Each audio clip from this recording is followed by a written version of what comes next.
And action. Welcome, my people. Welcome to another edition of Just Reasoning Live. Just Reasoning is a show put together by my Soul Rebel Productions, where we discuss issues of relevance to the Caribbean community. We have a special episode tonight. You may or may not know, but June in the United States is Caribbean American Heritage Month. So this episode will be dedicated to the Caribbean. The other episodes we talk about, police and, the problems going on in our society. This week, we're going to take it a little more lighthearted, even though those issues still persist and they may come up during the show at some point. But we're going to dedicate this to the Caribbean. You can see my beautiful background, someplace in Jamaica where we all wish we were right now, but sure. Such is life. Right. I'm one of your hosts, C-Dub. Joining me tonight are my other hosts. Take it away, introduce yourselves. Tex, CFO, man behind the clothing line, Rebel Collection. And I am Lioness tonight. Last week I was Officer Stanislaus, so I'm wearing my other hat tonight. Hey guys. And welcome. Who's Lioness? Who's Lioness? What does she do? A fierce Houston promoter, one of the best females to do it. Yes, she is. I give her that. She's a great promoter. As any great promoter will do, you have an event coming up, you wear a shirt that promotes what you have going on. So Alter Ego, we'll give her some chance to talk about that towards the end. So remember, plug it now or later. There we go. Yeah, no, go on, man. Go on. Go ahead, fucking Carrie. So do remember, it's all about Alter Ego, the ultimate Juve style cooler fet on the beach, Caribbean style. And that will be next week, Saturday at Magnolia Gardens Park.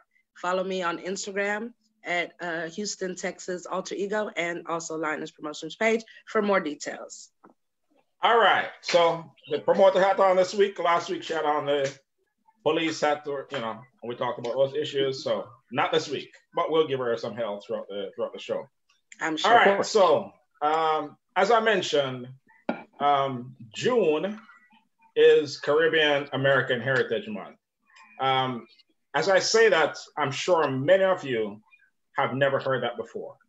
I personally, as somebody who is very Caribbean and very active in the Caribbean community, I did not know that such a thing existed until probably in the past 5 years or so. We as Caribbean people were used to celebrating all occasions, all our different, whether it be independence or different carnivals. Caribbean American Heritage Month is something that started in 2006. So the history behind it, Congresswoman Barbara Lee, she's a congresswoman from California, still in Congress today. She introduced a resolution to recognize a month to celebrate the contributions of Caribbean people to the United States throughout history. And in 2006, that proclamation was signed by George W. Bush. So we can talk all we want about Bush. And of course, nowadays, everybody would take Bush as president right now. But versus what we have, hey, Bush is, anyway. So we can thank Bush for that. He actually signed that into law, if you will. And so the purpose of Caribbean American Heritage Month was just to recognize the significance of Caribbean people and their descendants throughout the history and culture of the United States. So in this episode, we're going to talk about what that history looks like, contributions made by Caribbean people, either direct immigrants from the Caribbean or, their parents, and some Caribbean lineage. So many may not know this, but from the very foundation of the country, one of the founding fathers was from the Caribbean. Alexander Hamilton, who, there's the famous musical, I guess it is, that's going across the world, Hamilton, It's about Alexander Hamilton. He was actually born in Nevis in the Caribbean. I think he lived there till he was about 8 years old. And from he left there, he moved to St. Croix. So he's like a real Caribbean person. And he's actually one of the founding fathers of this country. So from the very beginning of this country, we unite. We have been in this country from the very beginning, from the very foundation. And that's something to be very proud of. Very super proud. Yeah.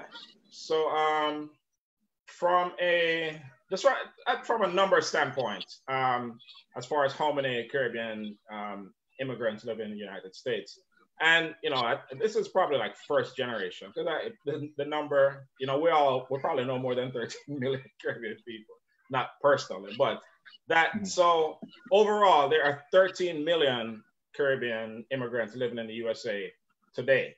5.8 million Puerto Ricans. You'd expect that to be the highest number because they are United States citizens. Part of the United States. Can come here whenever they want, as long as they can afford that ticket. 1.1 million Jamaicans, 200,000 Trinis, about 19,000 from the VI. That's okay. That's okay. Our presence is known in our small numbers. Thank you. It's definitely not a small number. Hey, it's because Trinis, I'll give them this. Of course, I represent JMICA. Trinis represent and stand out wherever you go. Right. They, I didn't really interact with Trinis until I went to college. I just pretty much, grew up in Jamaica, around all Jamaicans, moved here, pretty much all Jamaicans. Once I went to college and I'm in the Caribbean Students Association, then, the few look at Trinis that were in there, you go to any event, they are the talk of the place, and they just have that kind of vibe. So, right. Big up TNT, massive. Sure. You made we have representatives here from Trinidad and Tobago. We have Lioness, and I think Dwayne is now. They're redoing your citizenship, your honorary Trinidad citizenship. Yet? No, sir. I didn't sign off on that. Not yet. Well, my better half has that card, so I'm good. I'm good to go. Much better half. All right, so I want to read the statement that Barbara Lee made. She released a statement in honor of the month, and I think it's a few sentences, but I think it kind of speaks to why this month matters and why we need to do more to celebrate it and make it be more known. So here goes from the desk of Congresswoman Barbara Lee. It is an honor to once again mark June as Caribbean American Heritage Month. Caribbean Americans have added to our history, culture, and communities in countless ways. The unique relationship between the United States and the Caribbean has enriched both regions, and this month is a wonderful time to celebrate our shared past and future. This month also provides opportunity for us to pursue new partnerships on a number of issues with our Caribbean neighbors. From trade, immigration, disaster preparedness, to poverty eradication and ending HIV/AIDS, the United States and the Caribbean share a number of mutual policy interests. I encourage everyone to mark this month by learning more about the many contributions of the Caribbean American community has made to our nation. Caribbean Americans have enhanced our social, economic, and cultural landscape and enriched our society every day through entrepreneurship, artistic endeavors, sports, civic engagement, and many other vocations. This month and every other month, I encourage you to join me in celebrating the Caribbean American community. I thought that was a great statement. It kind of sums up why this matters. Like I said, we've been here from the beginning, from the foundation of the country, and continue to add to this country in value. So before I go into other discussion, let's just ask my other host here, what does it mean to you to be a Caribbean American or a Caribbean person living in America? What does that mean to you? Let me just kick it off that way. Dwayne? Well, one question before I even get into that. Alexander Hamilton, remember there was a while back, there were questions about a brother on the $20 bill. Was that him? No. And that was okay. I just no, that was Isn't that was Andrew another. Jackson? No, just because his name was Jackson doesn't mean he's a brother. But no, that's no, that's that. No, I was actually looking that up last night because somebody, who is not on the show tonight, was mentioning that George Washington wasn't the first president of the United States. So I was looking up some info to counteract that, and they talk about the black man on the $2 bill.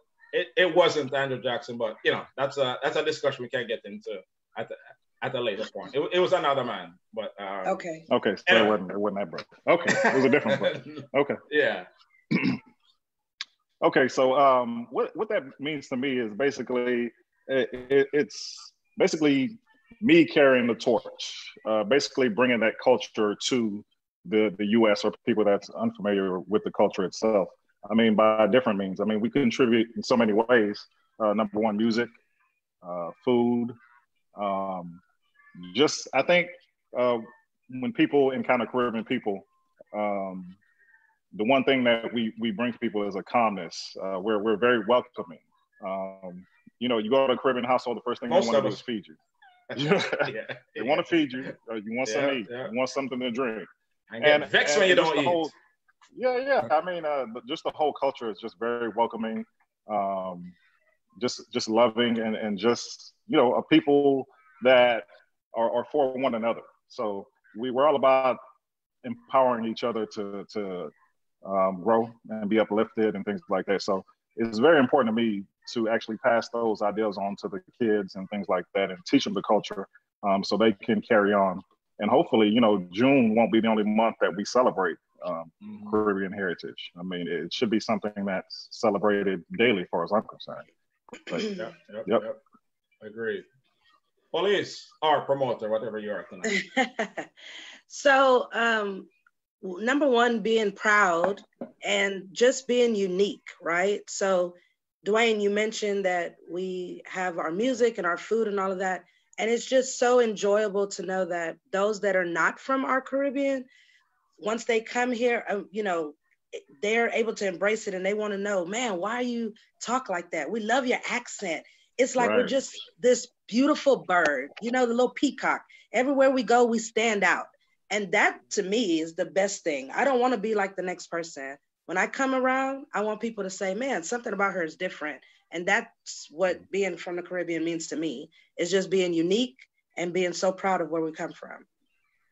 It's like an exclusive club. Yeah. Yeah. Everybody knows him. I mean, those are very good answers. I mean, I second what you both said. And, Caribbean people, we don't do anything small, and we don't do anything quiet and shy. We do big and bold and braggadocious and bright colors, and that's just how we are. And it's one of the things I'm most proud of in this life is to be, a Caribbean boy. I mean, no matter where I go in life, no matter who I talk to, one of the first things you're going to know about me is that I'm from Jamaica and I'm from the Caribbean. In fact, there's a small bar in Coruña, Spain right now, that if you go into that place right now, there will be a Jamaican $20 bill on the wall. So why is that? I was there once, and I struck up a conversation with the owner, and he had a bunch of bills on the wall. And I happened to have I just come back from Jamaica, Jamaican 20 in my wallet. Big money. And I said, I can't even buy sweetie. Anyway, so I gave it to him, and he put it on the wall, put the rest of the money. And I went back there like a couple of years later, and it was still up there on the wall. So it's something that I am extremely proud of. For all the reasons that you all said, we are different. We are unique. People want a piece of this culture, right? Yeah. That's why, and that's evident in the tourist rates. People want to go to Jamaica and Trinidad and the VI and Bahamas because it just, you know, when you come out of this rat race here in the US, go there for a little while, calm yourself, relax your nerves, and just enjoy life. Exactly. I can't even tell you the way that when I go to any Caribbean island, the way that my mindset just changes instantly. So I step off the plane, I'm not thinking about anything I have to do. I'm not thinking about any work. I'm not thinking about any bills. It's just relaxation. Freedom. Relaxation. Yeah, and you said a key thing there. Any Caribbean island, it doesn't matter which one. It's the same thing. Same thing. When I go to any island, it's the same thing. Leave all your cares behind. You know, you just want to relax. The air is different. You get off the plane, it's like, oh my God. You know? Yes, I can breathe. So I want to share something. So the difference between the three of us, you guys were born in the Caribbean and I was born here. So two things. For one, everybody always, we're not. That's another difference. Everybody always makes fun of me and they're like, you're not the real Caribbean. And I'm like, what you mean I'm not the real Caribbean? For years, people have always shunned me and said, man, you third generation, you don't count. You're watered down. You're this, you're that, you know? But growing up as a little girl, I hated that I was from the Caribbean. I hated that my parents were Caribbean. From the braids with the beads, all these beads hanging me down, and they say, oh, you smell funny, or your mom talks funny. It wasn't until my junior year in high school that I started embracing it a little bit. And then once I went away to college and had my son, that's when I was like, man, it's cool to be from the Caribbean. I don't care what nobody say. But growing up, it was hard. It was hard. They were like, oh, you African. Oh, you Jamaican. And I'm like, none of the above. Hey. First of all, none of the above. But really, it was tough. Being a third generation Caribbean, it's tough. But look here, I understand that completely. You know, I moved there, you know, I was 10 years old, right? So, you know, so when you just move to a new place, you know, we come here, we talk funny, right? We eat weird food according to them. We, you know, go to school smelling like curry. No, we don't. Curry is a Trinity thing. So we. Well, we went to school smelling like ganja, curry. Of course. You know, I'm 10 years old. Coconut oil. Anyway, so yeah, so that was I probably encountered a lot of what you encountered. Right. You know, I just particularly didn't care, but you know, it's I think it probably also has a lot to do with, like, you know, it probably if I'd moved to like New York or, you know, Florida, where there are a lot more Caribbean people, no big deal, they're used to it. But you know, I moved, you know, to Southeast Houston, not even Southwest that have all the Caribbean people. Southeast Houston, where, you know, I'm the only Caribbean person in the entire school, in the entire apartment complex. So they're not used to that. And so, as you know, as a young person trying to come up in this world, you'll go through those battles. But yes, you're right. As you get older, as you get more knowledgeable, then you get to really embrace it. I'm like, man, I'm not like them I know over there. So I mean, I am different. Yeah, definitely. There's something unique about me, and you get to embrace it. Yeah. Yeah. So that's I think we all had pretty much the same experiences. It wasn't until I reached high school as well.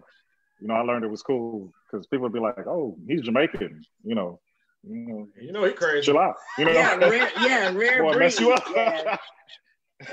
So I was like, "Oh yeah, okay."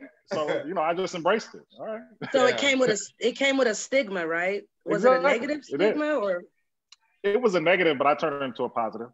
You know, people knew me. I mean, I was quiet, cool. You know, women have you, but they just didn't mess with me because they was like, "Oh, nah." Mess with him.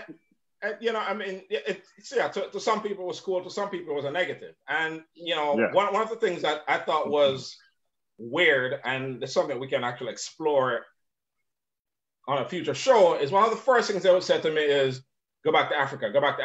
And this is from Black people, right? And I'm like, I'm from Jamaica. I've never been to Africa in my life. But it's like there was just this hatred of a different culture, even though, and which shocked the hell out of me. I figure we're the same skin color, so me and that man, and we're going to vibe and we're going to be cool. But because my culture was completely different, he saw me as very, they saw me as very different. So, I think we are more connected, I think, to our culture than we are to even our skin color. Yeah, because your culture is what you live on a day-to-day basis. It's what you talk, it's what you eat, it's what you listen to. So you live that and you carry that with you. And when that's very different from the way somebody else live, then they see you as the other. So we got all kinds of drama with, ignorant people behind that. But, so you go. That's another topic for another day. Yeah. But I think it's an That's a whole show.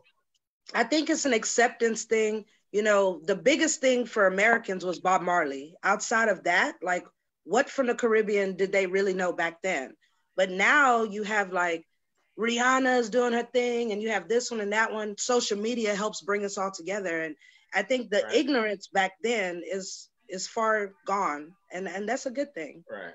I agree with some of it. For the most part. Some of it is that we are just older.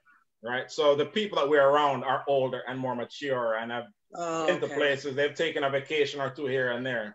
When you and you're around a bunch of 10, 11-year-olds, they're ignorant. Right. And they haven't lived anything. They don't know anybody outside of their apartment complex and the school. Right. Yeah, so, well, my daughter better not come home talking about somebody talking crazy. They're going to have to see me. Oh, Lord. See? Here we go. They go that crazy Jamaican. I told you. Yeah, Exactly.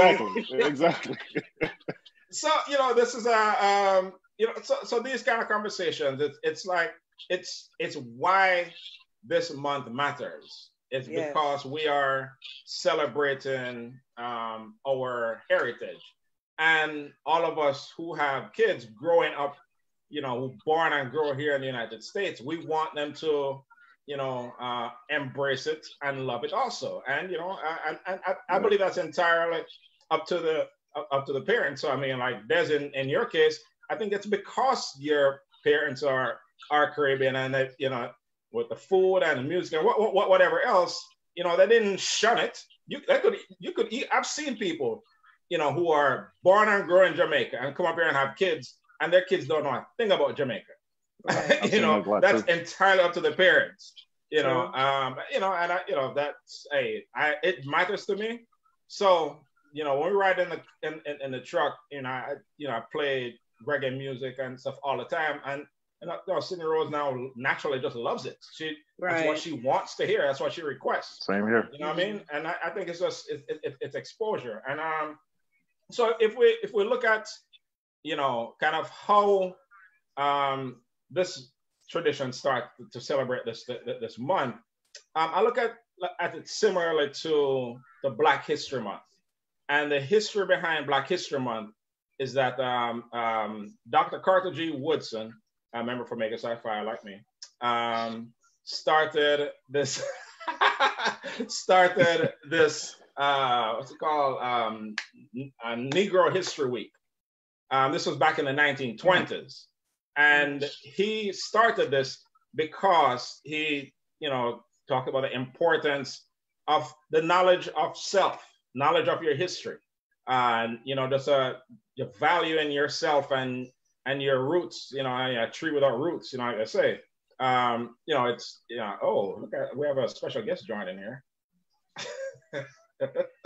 One second. Yeah. So that is the history behind it. And so now, and how did, and so once they decided to embrace, Negro History Week, they roll that out slowly by having, in different schools, different public schools, they would teach, distribute literature to different public schools. And then, different churches started, passing on the information, and, so on and so forth. And then the media got behind it, the Black media, Black newspapers got into getting the information out there because they realized it was important for people to acknowledge and know their history. Just a little bit about Caribbean migration in this, a little history there. So as I mentioned, from the very founding of this country, founding fathers Alexander Hamilton was from the Caribbean. And really from the 17th century, we've had Caribbean people coming here. They have basically some of the earliest inhabitants, immigrants, not voluntary, of course, came from the Caribbean, where the plantation owners, after people get, make all they can out of sugar cane, now we bring some of them up to South Carolina to pick cotton. And so from then, from 1700s, 1600s, people have been, Caribbean people have been coming to this country. And go forward throughout the age of slavery, and then right around World War II, a lot of Caribbean people migrated here to, capitalize on the wartime economy, as laborers in agriculture and what have you. And then so on and so forth. From me personally, in my family, most of the people who left Jamaica early, like in the 60s, like right after independence, they went to the UK. So most of my family, the ones who left early, they went to the UK because it's a lot easier for them to go to the UK. I don't think you really needed much at that point to just besides buying a ticket. But towards the late 70s, when my parents came here, we're one of the first to come to the United States. And so, us being so close to the United States, now that's why, we have the numbers in the 13 million of people. As far as, 10% of the US foreign-born population is from the Caribbean. So 1 out of every 10 foreigners that you meet from the Caribbean. So big up on yourself. Now, I'm gonna ask a question. You probably know. It's good to be one of two answers. Which states do you believe has the highest number of Caribbean people? New York. Florida. Wrong. Yeah. So, 41% of Caribbean immigrants are in Florida, and 26% are in New York. Yeah, we knew it was just one of those two. 26%? Yeah. So all the Caribbean immigrants, 41% in Florida. Florida is it's not right just there. It's the Miami, closest Fort Lauderdale. Yeah. It's right there. Through Orlando, all over Florida. Florida is a big ass state. So they have the most number, but New York, New York have all of them sitting in one neighborhood. They're all in Brooklyn. So let me ask, when you say Caribbean, you are including the Spanish-speaking Caribbean islands as well, right? Yes. Or just West Indians? That yes was kind of iffy. The reason I say yes because in some of those numbers that included the Spanish, like in the 13 million number, that includes Puerto Ricans, Cubans. Some of those other numbers don't include it. So round it up or whatever to get that number. Hey, we have a special guest who just arrived. Great beard. Introduce yourself, sir. Thank you. No long speech. You're late, so you only get 10 seconds each time. Technically, I wasn't really late, because I was listening to everything. Yeah. I was listening to everything while I was. You're told a lie. I hear you give your spill from when you were in the apartment and how them used to treat you bad. I hear Desiree said that you didn't like being Caribbean, how them used to tease her. Right. I hear Tex talk about him having his official Trini pass, but Desiree didn't. He is. You ever support him say he's now an honorary citizen of Trinidad and Tobago? And Desiree said she didn't approve it, so that not go over. All right. Okay. Right. You pass the pop quiz. All right. So now we're going to go to a section. We're going to talk about famous people from the Caribbean, and so I'm going to do this like as a quiz. Most of these, some of these you're going to know off the top of your head, And so I'm going to go in a circle based on the way my view is. So I'm going to call on somebody, and you make a guess, and then go. I know them all. I won it. I might as well just sit down, hang up, put your phone on mute or whatever. I got that. All right. If I had more time, we would score it and give the winner a prize, a $5. I'll keep score. A Jamaican $5. All right. First one, everybody will know. Rihanna. Anybody have any idea where she's from? Barbados. Des, you give it easy. Too easy. Barbados. That's too easy. Everybody knows that. She's but you know what's funny? She's from Los Angeles. I'm joking. She's from Barbados, but she don't sound like Reggie.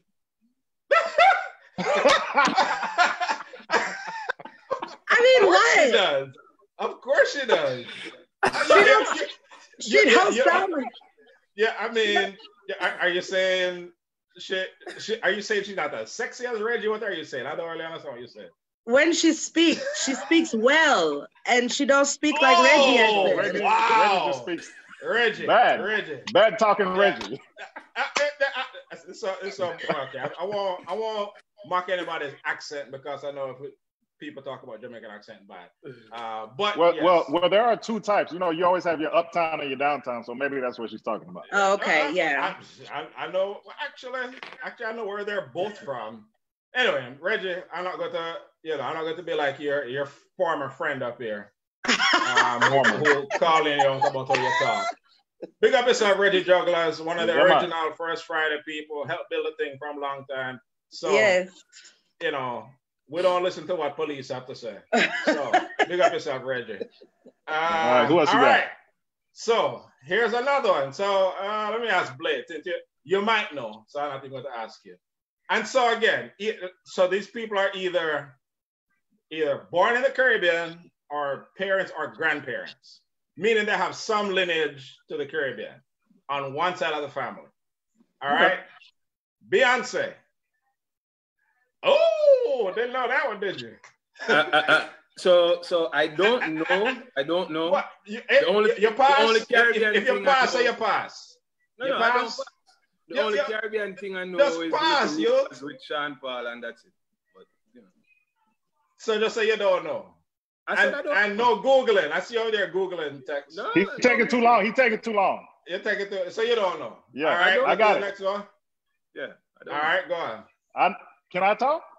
Yeah. Go on. Matthew Knowles. Bohemian. Yeah. All right. That's my boy. All right, shout out Matthew. I can't give Des all the easy ones because she's going to know this one. Nicki Minaj, yeah, Trinidad.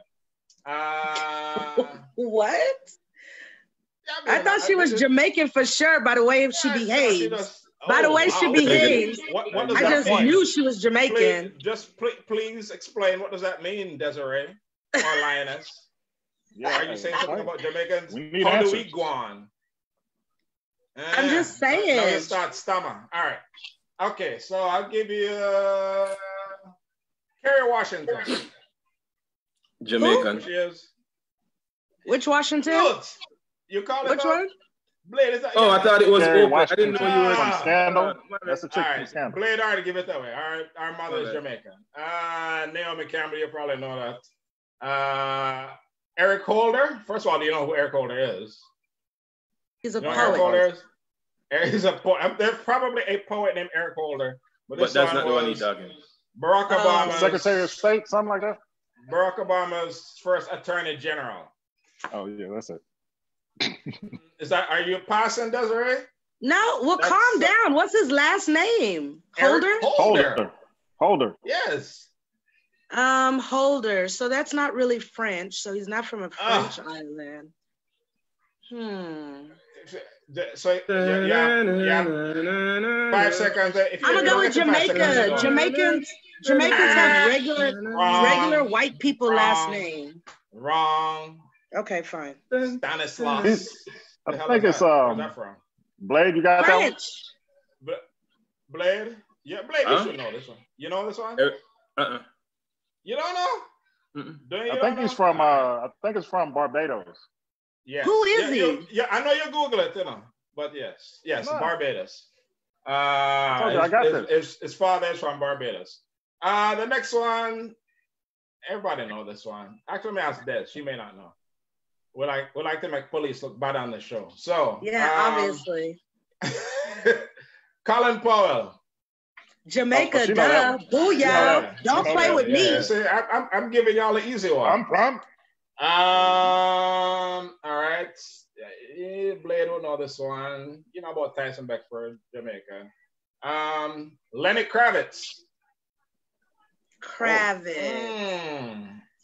Blair, 5 seconds. If you don't get it, you don't know it. Half of the family Jewish. 3. The other half. 4. You know them like 5. So you don't know. Just say you don't know. You don't know. What you say? I say half of my family Jewish and the other half into the Rasta thing. Which country learn Rasta thing? Yeah, Mr. Rasta thing, you know the Rasta thing. You don't know, so you don't know. So based on his last name, his skin complexion, his hairstyle. Skin complexion. No, last name and skin complexion, that's the Jewish side of my family. The Kravitz and all that are the Jewish side of my family. I'm gonna say Jamaican again. What? Wrong. No, it's not Jamaican. Mr. Tex? Bahamas. Yeah. Yeah. So you're doing over there Googling, so I don't really count. But wait, excuse me. Why I can't know? So wait now. Because you're Googling, bro. Listen, y'all find people from Trinidad, Jamaica, and Barbados. What happened to Haiti, St. Lucia? Would you just not that? Grenada? First of all, just you know, hey, I'm just going on. This is what Google said. And you can talk about some famous Lucians if you want. Okay, I can tell you one Guyanese that you would know. Who? Deborah Cox. Yes. Really? Deborah Cox is yes. All right. Yeah, her father and mother. All right. Who else did you say? I'm trying to think. All right, next. So, Tupac. Tupac from North Side. Doing 3 police, 2 blade 1. I'm doing already. You can't. It's basically you versus police. That's doing Google. I'm alright. Man, all right.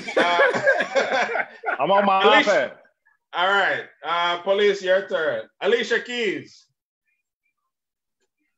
She knows Alicia that. Keys? I thought she was from seconds. New York. 1, okay, 2, hold on. 3, 4, 5. Pass. Blade, your turn. You know that Jamaica. Thank you, sir.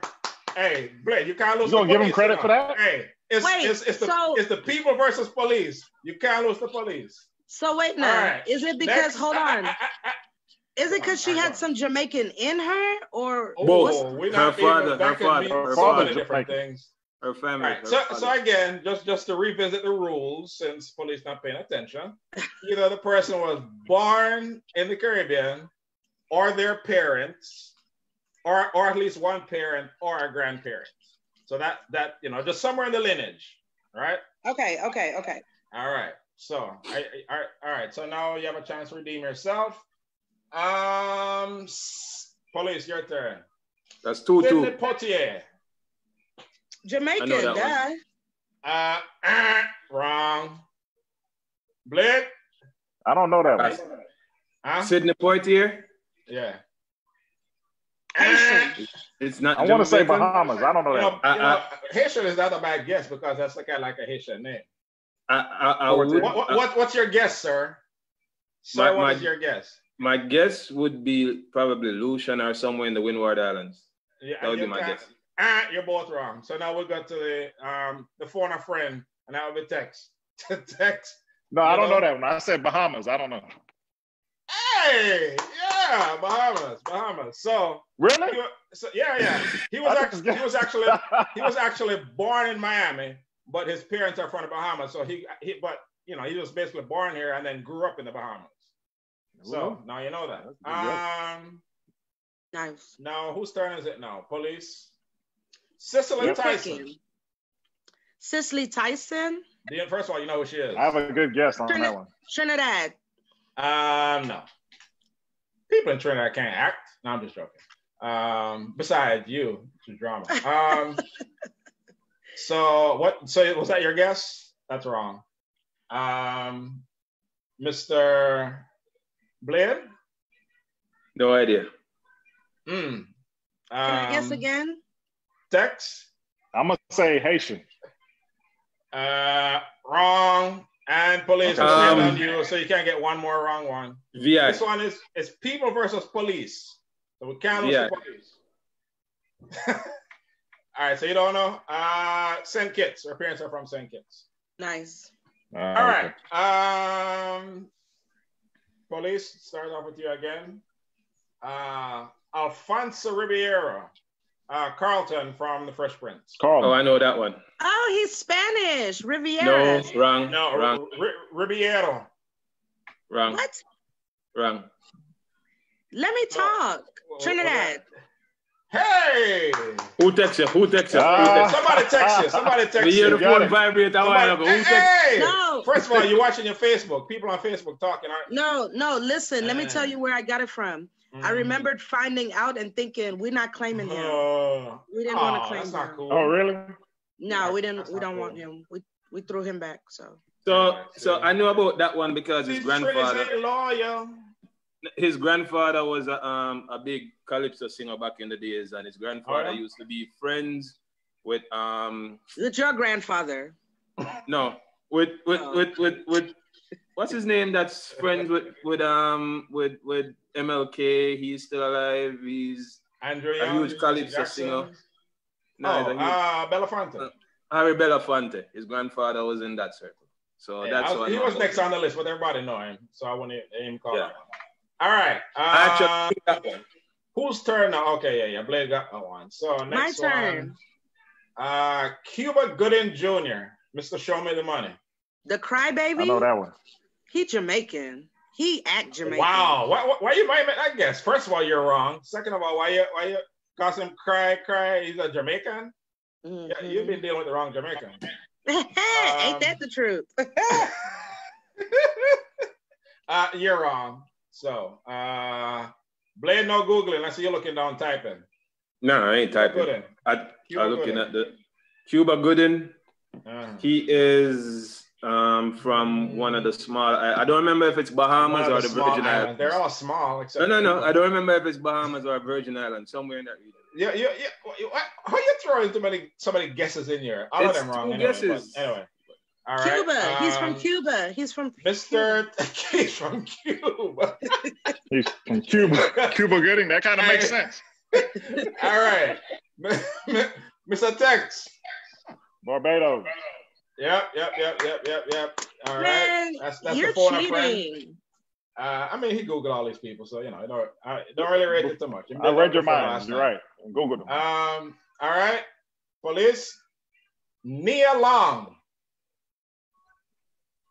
She's sexy. Let me see. Man, that is not one of the answers. That is not one of the options. 5 seconds. 1. You know that one. 3. Barbados. 4. Wrong. He's from your place. That could be any place. Baytown? She's from Baytown?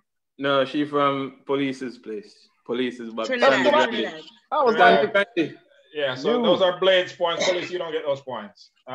If I'm Sandy right. LL Cool J is hard at. All right. So what? Police, your guess? Have you scored any? All you got was Rihanna. She know that one. Police is there. LL Cool J. By the shape of his head and his big lips. You on this criteria not make it. Anyway, go on. I'm gonna go with Jamaica. He kind of looks like you. First of all, why is Jamaica so much on your mind? Everybody calling Jamaica. LL? I want LA's bank account. Okay, so I got it right. Next. No, you did not. Blade, your turn.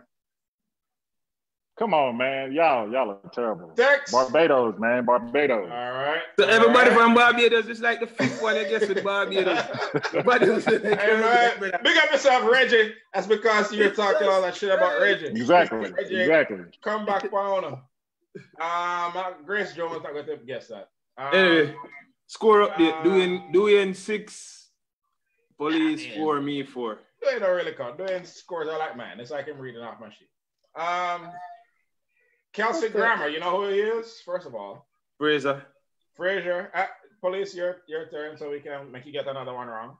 So the white guy, yes. Barbados. No. That will be incorrect. Mr. Blade. I have no idea, but just going by his name and the way he talk, I'm guessing he's from a British place. I would say between Cayman or BVI. You can't throw anything against that one. I'm just guessing based on the way he speaks. He's probably from south of Florida and north of South America. Cayman or BVI. What was your guess? You're wrong anyway, but anyway. Yeah. Dex? No clue. How I know that? VI Massive, big up on the star. He's from the US. Really? Okay. So he's American. I should get honorable mention, even though I put the B before. No. That's a 0. Okay. All right. Police. Kareem Abdul-Jabbar. First of all, you know who he is. I know you're like 25 years old. Basketball player. Whoop whoop. Okay. All right. All right. What was his famous move? What was his move? That's not his move. Anyway. Kareem Abdul-Jabbar. 1, 2, Bahamas. 3. Wrong. Mr. Blade. No, boss. I ain't even know him have any Caribbean roots. Me neither. I didn't know That's news. That's news to me. Yeah, I had no idea. Tex, you don't know either? Nah, Trinidad. news to me. Hey, yeah, Trinidad grandparents. First of all, who Really? Somebody text Huh? you. Somebody text Does she get that point? Yes, I get the Yeah. point. Yeah, she get that point. She did. Gotta She feel did. sorry Yes, for her. give her the point. It's Give her the point. been a rough month for the police, so I didn't know that we'll one. give her like a blind. We're actually related. We're actually You're related. too lie. You're too lie. Yeah, y'all about the same height. No, Yeah. no. This name probably not going to ring a bell, so I'm not going to really. I'll just state it because I never knew this either. But Shirley Chisholm, who was the first Black Congresswoman and the first Black woman to run for president, parents are from Barbados and Guyana, so that's something Nice. to know. All right, police, you again. Malcolm X. Wow, 1, Malcolm X. Blade know that one. Look at him. 3, 4. Make a guess. Haiti. Wrong. You're close in the Caribbean. Somewhere in the Atlantic Ocean. Yeah, somewhere in the blue water. All right. Tex, your guess. Hey, no, go on your turn. May I wait for them to tell me, then not tell me. Are people in the chat telling you? Hold People on. up there Googling. Man, that don't count. Yeah, people on in the chat Facebook. telling me. Nah, They don't know either. Tex, you know? Nah, I don't know that one. Malcolm his X. mother is from Grenada. Oh, that's so awesome. All right. Marcus Garvey, yeah, St. Anne, Jamaica. Me and Mr. Blade, so everybody know that one. And 2 more on the Black activists front. Louis Farrakhan. Jamaica. First of all, you know who he is. Yes. Yo, stop balling out. I already took the point already. No, that's part of the answer. So extra credit if you get where his mother is from. His father from Jamaica. Mother is from the Caribbean also. Police, you get that like a half a point there, Blade. Police. Well, Jamaicans are known to fall in love with Trinis, so I'm gonna go with Trinidad. You would be wrong. Blade? Boy, she said that with confidence too, boy. She knew that was right. Yeah, like facts. For real. Yep. Facts. I believed. I was a believer. All right, mother. I know. I believe it too. Shoot. I was like, yeah, that's all right. So, father's from Jamaica. Mother from 1, 2. St. Vincent. 3. St. Vincent. Yeah, you're close. You got the St. Park, right? St. Kitts. Lucia. All right, and the last one. Are you familiar with the name Stokely Carmichael? Yes. Stokely Carmichael, Black Panther, Black activist. So he is. I think he was actually born in the Caribbean. Carmichael. Carmichael. Stokely Carmichael. Ça passe, Nabule. 5 seconds. That's a white last One. name. So I'm going to go with Two. St. Lucia. No, the only famous person from St. Lucia is Bashman Hughes, and he's not on. Trinidad. Hey, yeah. Even though you got 2 guesses, yeah. Thank you. He's actually born in Trinidad, so. Nice. Oh, really? Okay. Right, yeah, man. I think I did hear that before. All right. What's the score? So who win? Yeah, Blade, you better not lose to police. I lost the police. You did? So Duane had 8, police have 6, and I have 5. So what do I get? A round of applause. You get a Soul Rebel t-shirt. Yes, you do. You get a Soul Rebel t-shirt.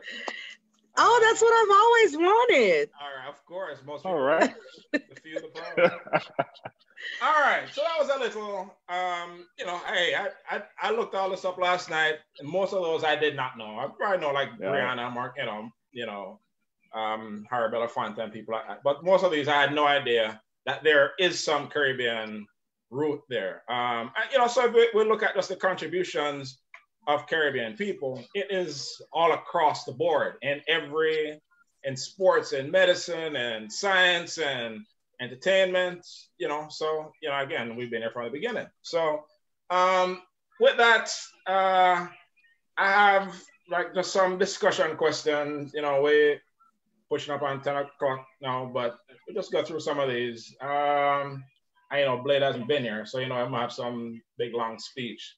So let me no big long speech. I've been drinking. I've been drinking. All right. So actually, it's a question for everybody. And it's like a 2-part question. Why do you think it is? So even though this month, the celebration of this month started in 2006, and now here 14 years later, 2020. Why do you think that the notoriety and popularity of this as Caribbean Heritage Month has not really caught on to the mainstream Caribbean person? And with that said, what do we need to do? Since we all acknowledge that this is important, what do we need to do in order to get it to that level? So I have one question before you go to that. Is that a holiday that people celebrate in the Caribbean? No. It is specifically Caribbean American heritage. Yeah. And so it's something that's only relevant to Caribbeans in the United States, right? So it's based, basically, in 2006, let's say, Caribbean people have been there from the beginning. They've built this country in many different ways. They do all sorts of different things. Yes, we have Black History Month. Not every, person in the Caribbean is Black. We need to acknowledge specifically Caribbean culture. And so it is out of that it started. And that's what this is about. So we can talk about, why it is that it has not caught on yet. Probably the more relevant question, because it's more of an action item. What do we need to do in all of our different walks in life in order to get it well known? You watch, CNN, MSNBC, and what have you, when it's Hispanic Heritage Month or Asian Heritage Month, it's all over the place, because, I'm sure it didn't just start like that from day one. They had to do things. So how do we get it to be, first of all, we have to, I bet if you ask 9 out of 10 Caribbean people, they have no idea that this celebration even exists. So what do we need to do in order to get this information known and get people to celebrate the contributions of Caribbean Americans in the United States? Action items, what do we do? America is about the green. America is about the dollar bill. When you think about Hispanic Heritage Month or Hispanic holidays from Cinco de Mayo, those are all holidays that have been monetized. Be it a day, be it a week. You look at Valentine's, it's monetized. You look at every holiday that they put like a lot of emphasis behind is monetized. We have to figure out a way to monetize Caribbean Heritage Month. This is a capitalistic society that we're in. They don't monetize it anything. For who? Monetize it for us or to make everybody eat the food off? Everybody. If it's just us, they're not going to be that interested. If they're able to, make money off of it, and not just a money, but make significant amount of money off of it, then it will be something that they'll be behind. Think about who makes off Thanksgiving. Think about who makes off, you know, Easter. Christians ain't making off Easter. It's all the Easter bunnies and everybody manufacturing the eggs and all them things. Those are the people who are making money. Hallmark with the cards. You think about Christmas. It has nothing to do with Christ. It's all about, you know, the gifts, the cards, money. So we have to figure out a way to where it can be monetized. And once you monetize it, it's something that will be taken off. You have to pick maybe like one day each week out of the month and be like, yo, that's a major day. Whether it's a major drinking day, whether it's a major festival day, whether it's a major, you know, travel day where everybody have to link up on that day. Caribbean people have to link up somewhere, somehow. So something from airline industry have to make a money off of it for traveling, you know, logistically, from, you know, cards, from booze, liquor companies, you know, food. And then you look at television. They want their money. They want either the advertising revenue or they want to know that you have some form of, you know, movies or whatever it is that they can sell to the masses that they're making money off of. If there's no money being made, it's just going to be one of those backroom holidays that get celebrated among the Caribbean people only. Okay. So you're on the money. Yeah. So I think we basically, as promoters ourselves, we need to pull our resources together. We have all these parties every week and at different times of the year. Why not pull our resources together and make sure those events happen in June? That would bring major attention to what's going on. So, I mean, short and sweet, that's my answer. Yeah, I think I mean, I agree with Blade completely. Yes, the Hispanics have Cinco de Mayo, and you think of the food and the margaritas. So who doesn't like good tacos and margaritas, right? And so it is a big money. It is a big money making situation for the Hispanics. But the Chinese people who also have their own community, who have big money in you know, the capitalism, as you say.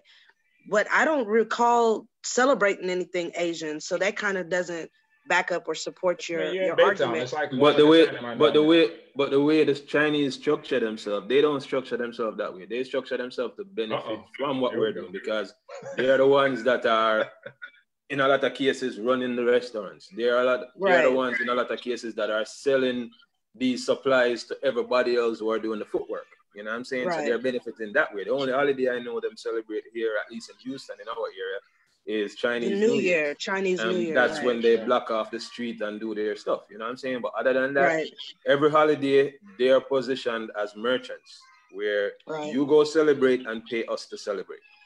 Well, I'm not denying what you're saying. I'm just saying, but to say, what do we need to do? And I've spoken to Patrick before. I told him that maybe he should consider moving the Caribbean Festival to June, since Caribbean Heritage Month is in June, and let the festival with the carnival and everything be in that month. That was my suggestion. And I think that would be a good look, that if that's our month, let it be our month.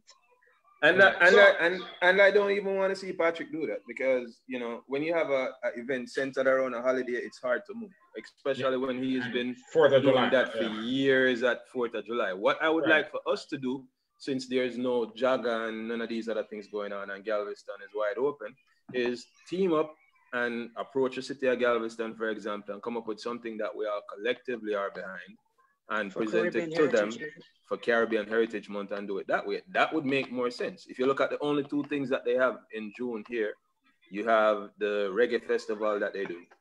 You know what I'm saying? And actually, no, they have two reggae festivals. I forgot that they split. Well, another thing too, it's a lack of knowledge. Nobody knows. Just like for years, nobody knew about Juneteenth. It's only now that Juneteenth is getting some kind of notoriety because of what's going on, you know, in the world, and people are screaming Juneteenth, but for the longest, people didn't know or celebrate Juneteenth either.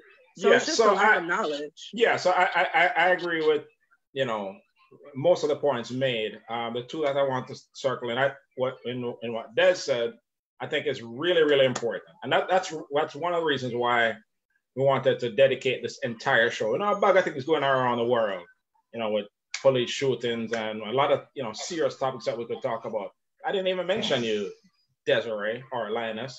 But I think for the most part, people don't know. You know, which Caribbean person you know don't like celebrating? You know, we celebrate every single thing. Everything. I think it is a lack of knowledge. Therefore, us who are visible in the community, us, from, media standpoint, social media, entertainment, promotions, it is up to us to get the word out. So, and so once the word is out, also piggybacking on what Dwayne said, use our resources to put together, it could be a whole month of celebration, entire month of June, and then, Patrick, we kind of build right into Carrot Fest, or right. What I'm not sure what it's called nowadays. But yeah, so, it could, dedicated to the music, have, shows or like cultural events where you bring the kids and all sorts of different things. So we can knock heads around that. It's a lot of us here in the community who have done this for our own events. I think there are ways in which we can come together to do a series of events and invite everybody to come watch throughout the whole city. So it's something that's catered not just for us as Caribbean people, but because people love our food, they love our vibes, they love how we are. And that's something that we need to do. So, start where you're at. Also, that's all they know. When they hear of Caribbean, all they know is good food, good music, winding up on the place, carnival. It needs to be more than just that. We are more than just that. We're bigger than that. What I would like to see, and I've shot this around, is lessons in like Pan, lessons in Moko Jambi, lessons in just things that, even if it's a short lesson on how to speak patois or the slang or something like that. No, not Jamaican patois, St. Lucian patois. No, that's not even English. It should definitely be a teaching moment. Let's not make it only about a party or a festival or food, or let's make it a teachable moment. And as I put on my promoter hat now, that is exactly the vision of our Taste of the Caribbean Festival. Labor Day Sunday every year. The vision behind it has always been to celebrate the overall culture of the Caribbean. That's the English, Spanish, French Caribbean. The music, the food, the culture, the arts, all of that. Celebrate all aspects of it. So that's the vision behind that. That's in September timeframe. But I agree with you, is that yes, people know the food and the music and the wine up and all that. I'm not saying that that's not important, because that's probably how we all got here. But but yes, it's we are a diverse people. We do all sorts of different things, and to just celebrate the contributions of Caribbean people to this country in different ways. So that was the first. The next question I had was kind of already answered that. So I'm going to skip on to the next one. So those of us who migrated here, well, so let me ask this. And this could be a short answer, but in what is the singular area that you think has been the biggest contribution of Caribbean people to this country? If you were to just pick one area, or that we've made the largest stamp on this country, what would you say it is? I mean, it's between the food and the music. I said one, not two. Music. Music. All right, so you said the music. All right. Tex? I'll go with music. Mm-hmm. All right, so now we give Blade his 15 minutes. Go ahead. Please, not 15. I got to work in the morning. So I wanted to say music, but then I think about the impact of Marcus Garvey and everything that spiraled after that. So I have to say culture. And I think that was a short answer, Blade. You're improving. So yes, I think you all sum it up in culture. As we say in Jamaica, we look at what we follow. We are small, but we have a large imprint on world culture. As we come about the Caribbean in general, but yeah, music, food, sports, we've made our mark.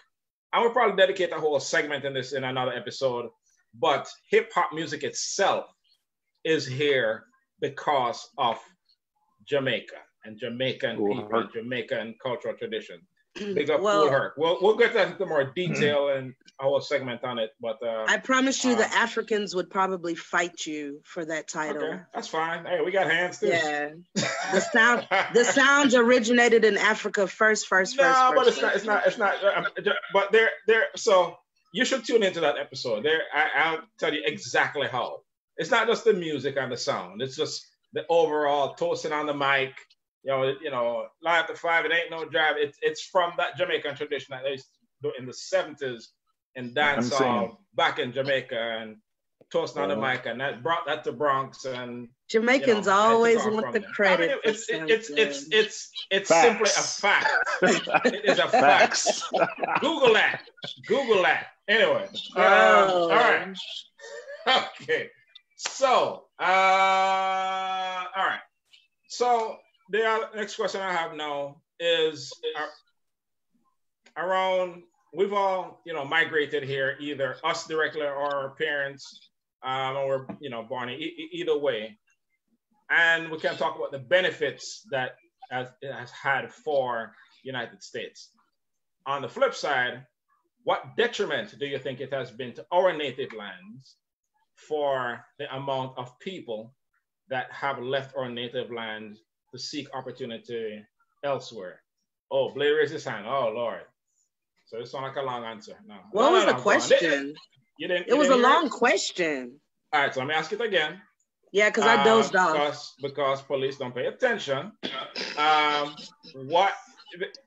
So we can talk about the contributions that Caribbean people have made to the United States. Mm-hmm.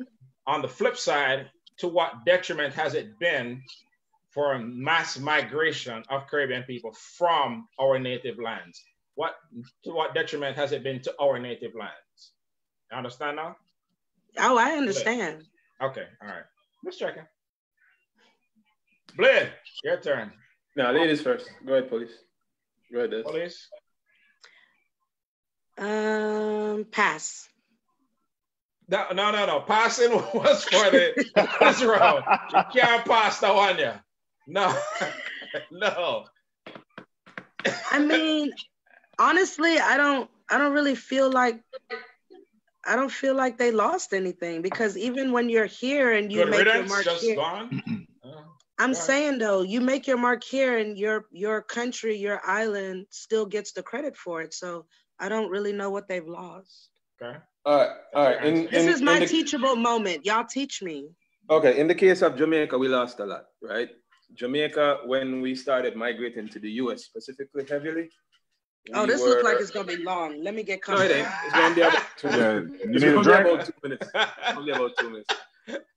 So Jamaica specifically, right? When we started migrating heavily to the US, at that point, our economy was the top economy in the region, right? It was the top economy in the region.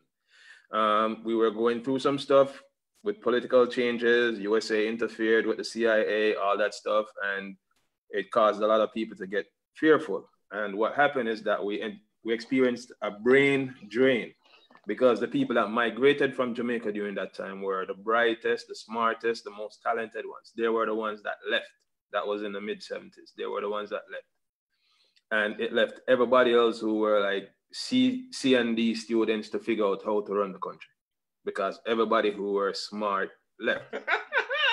The doctors left, the lawyers left. Them left. You can email him at. No, they can check it before you email. You can These check are it. not the opinions of Soul Rebel Production. Yes, these are his individual opinions. It's written. So majority of who were left to pick up the pieces. So you say a beer done to left back a yard? Pretty much. Wow. Basic maths. Right? So as far as what it did to that society, I do not agree. All right, go on. As far as what it did to that society back then, it crippled it in many ways. Right? So you went from having the best economy in the region, some of the brightest, smartest people in the region, trading off with Cuba, with producing some of the most brilliant doctors in the region, to now, you don't have those anymore. All of them migrate. So you know, we were building hospitals and all of that stuff were taking place at that point. And then all of a sudden, all that come to a halt. And you see the effect because 2.5, 3 years later was the bloodiest election in the Caribbean. You know what I'm saying? That's when they elected Edward Seaga into power. And that was the bloodiest election. There was nobody having the ability to reason anymore. It was just, I'm going to shoot my way in. We're going to skip all over the U.S. and the CIA interference. Yeah. No, I mentioned that. Dropping guns in the place.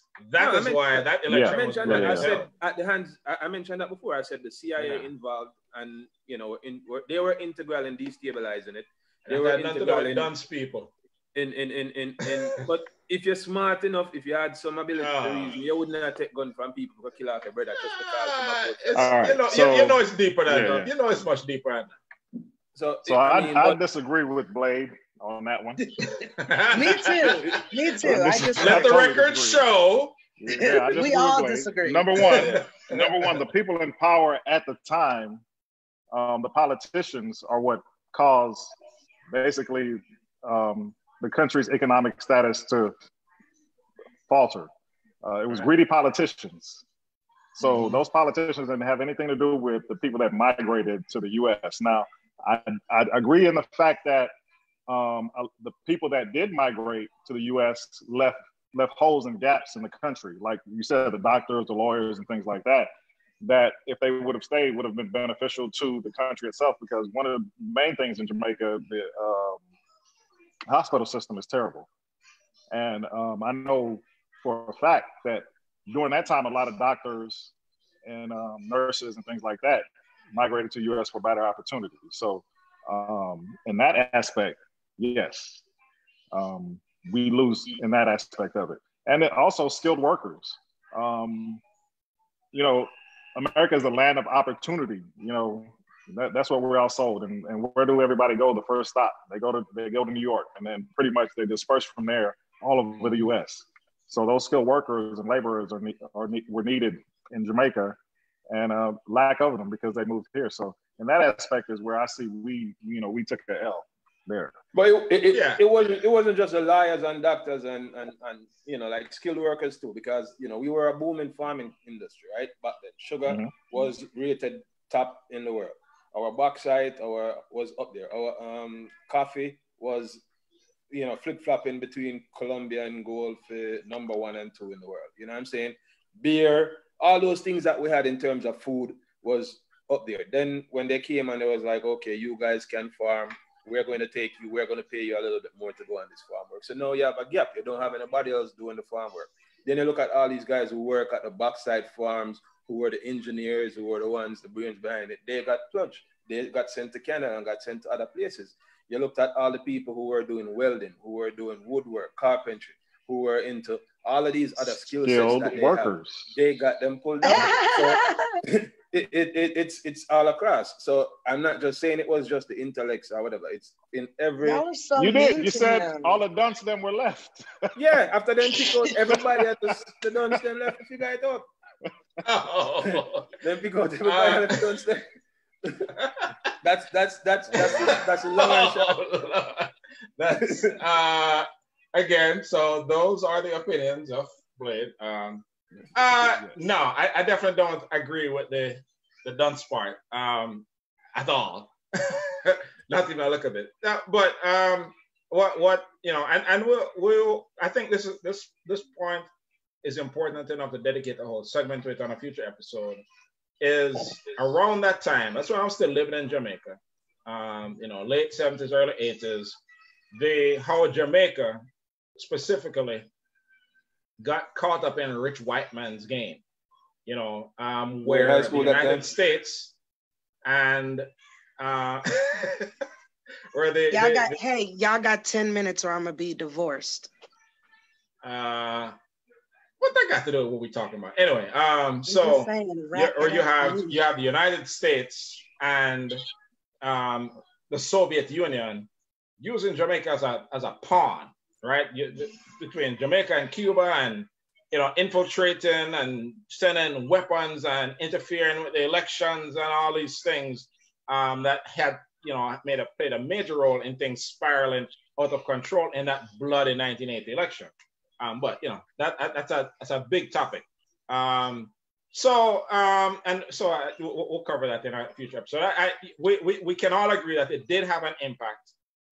When you have thousands, millions of people leaving a country, whether skilled or not skilled or what have you, when you have that amount of talent leaving a country and just sending back remittances, yes, that helps the economy in one way. But what if those people were in the island itself and helping that island grow and producing and creating businesses there and what have you? So we know there's an impact. Exactly how you quantify it, I don't know how you can, but we know that there's an impact. Lastly, before we wrap up, I think we're all here through immigration, and just to personalize it, and you can feel free to answer or not. What is your personal immigration story? How did you end up being in this place? We can talk about the numbers and the statistics and generally, to kind of personalize it and bring it back to a man or woman level. Share your immigration story. And if nobody wants to share it, I'll share mine. Blade, talk about when them kick you out of Ocho. I wasn't trying to come here. I've said that there's no secret. I was okay in Ocho. I was good. I wasn't trying to come here.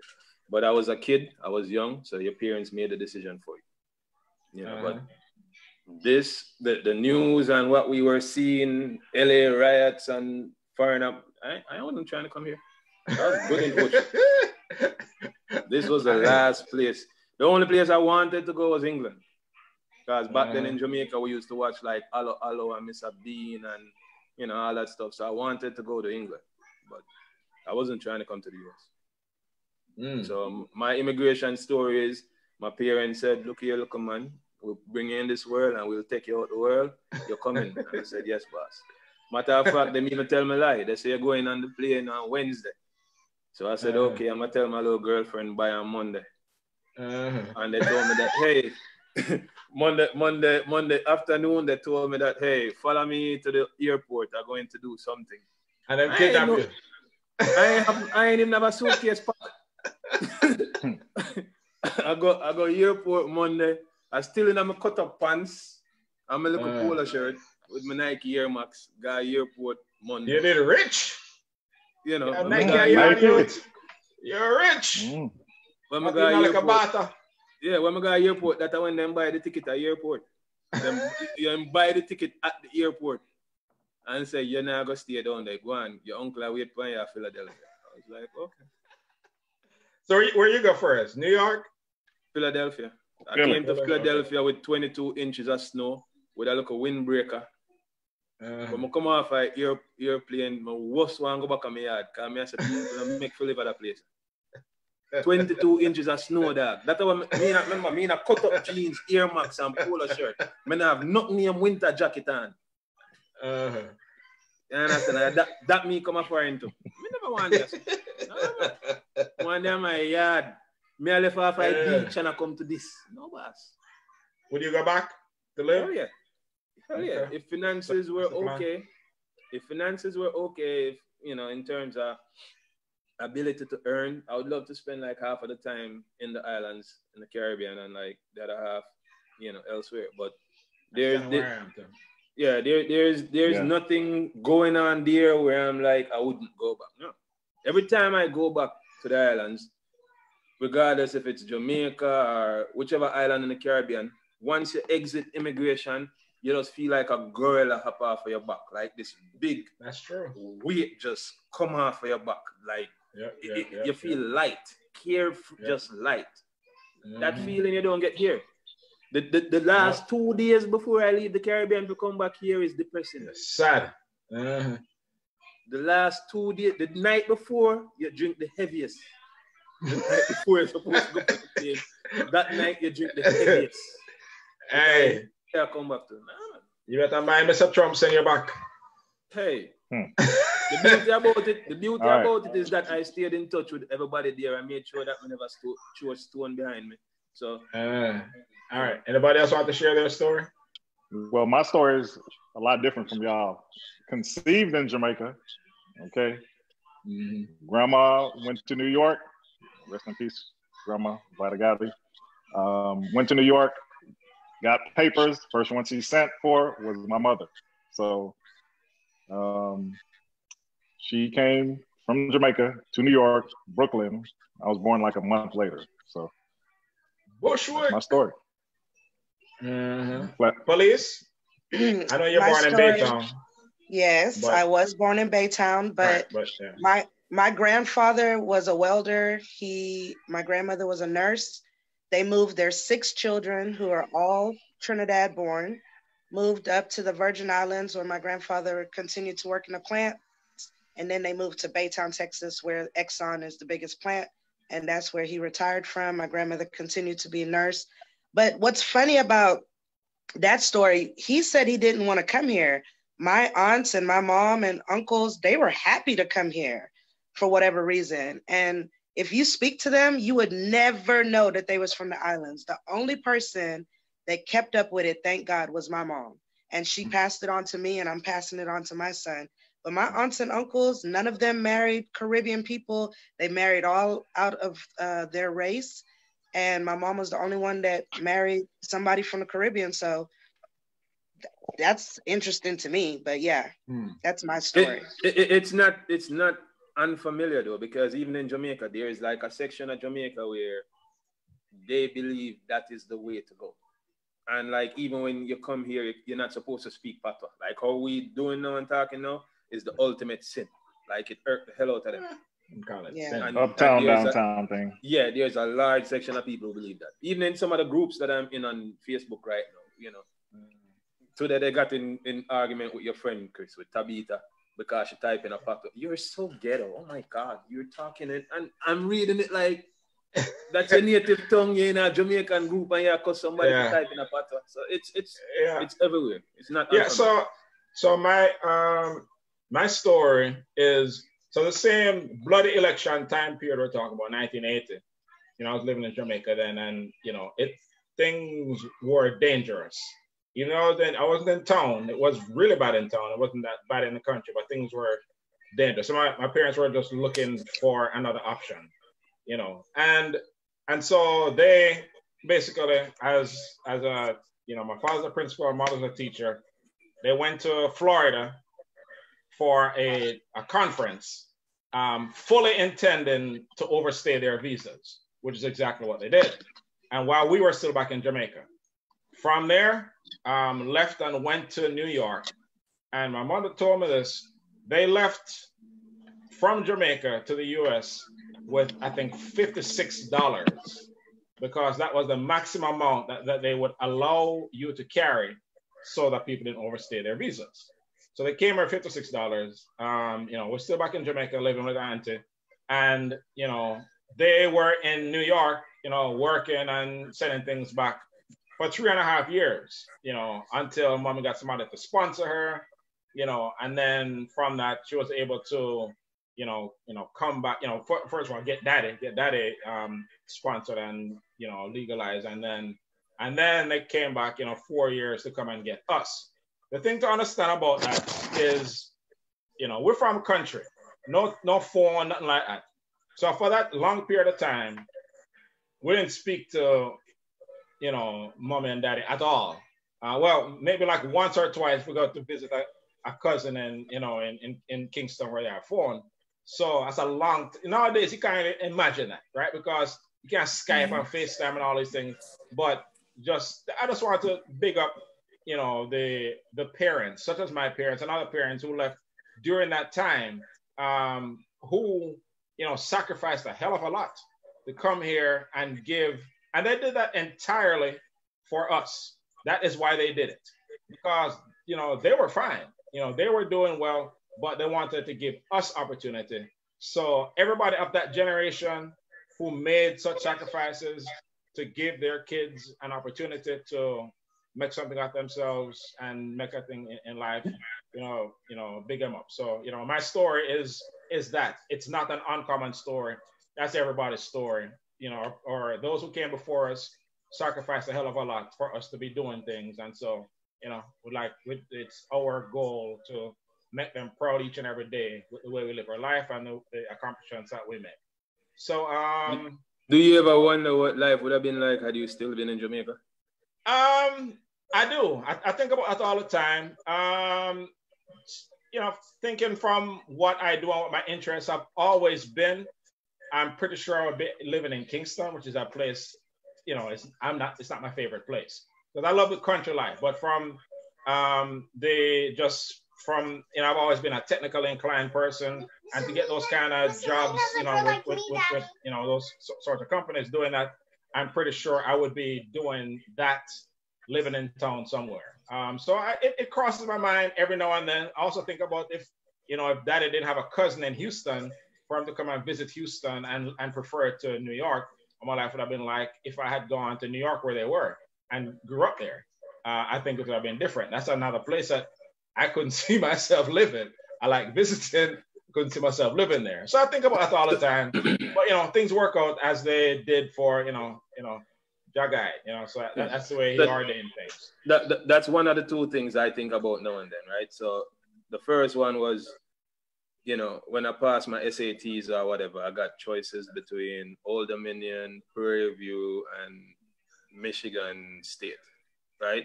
And a few others, but those were the three that responded first with scholarships and all that stuff, right?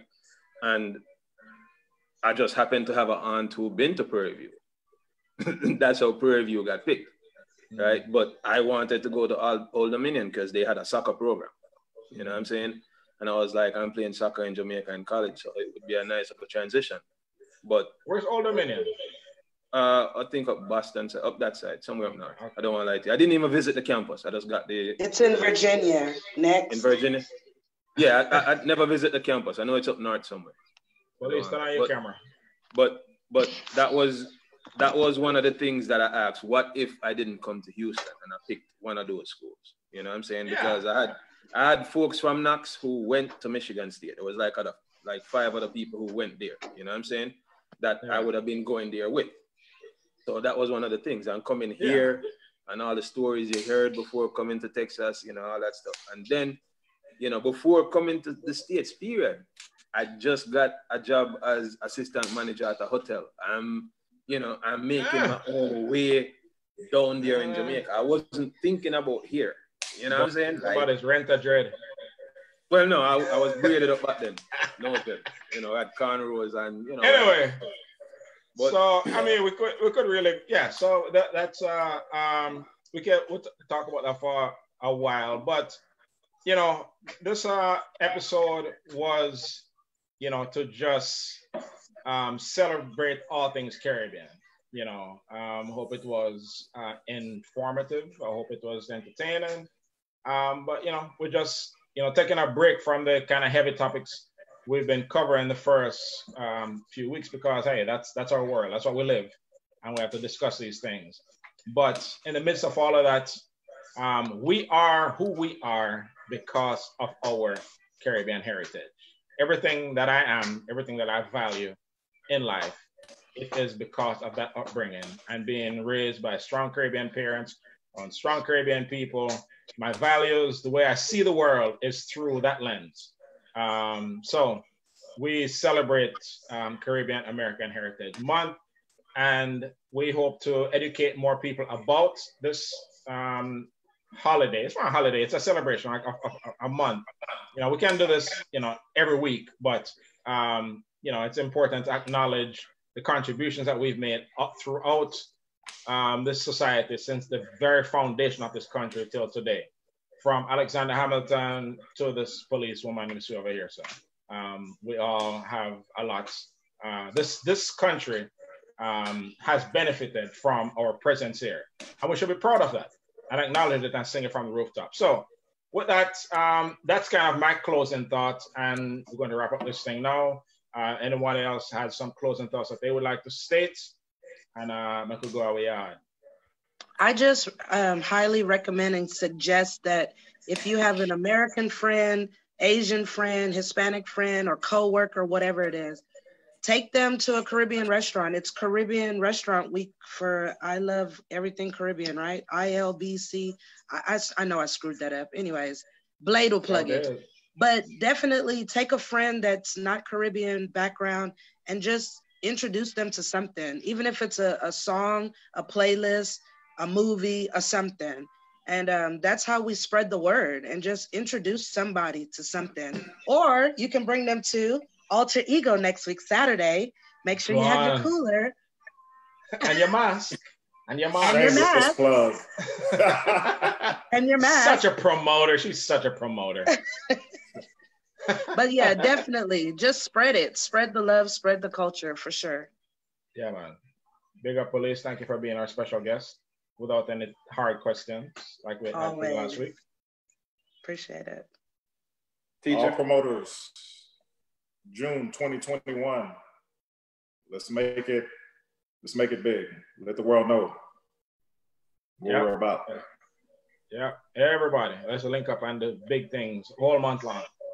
So every week something are going.